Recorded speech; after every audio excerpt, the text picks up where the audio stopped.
Hi everybody, today we'll talk about how to fix or how to solve the problem of not available on the application of Nedbank money.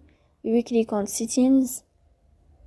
Here in this page you can click on apps, default apps, app settings. On above you can search about Nedbank money and you can click.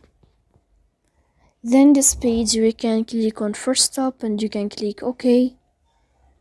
Here we'll enter to the window of storage.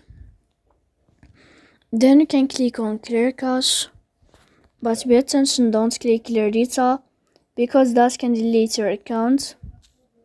In the end you can turn off your Wi-Fi and you can turn on your Wi-Fi again to fix that problem. So please don't forget to support us by like and subscribe. See you next time in another video and thank you for your attention.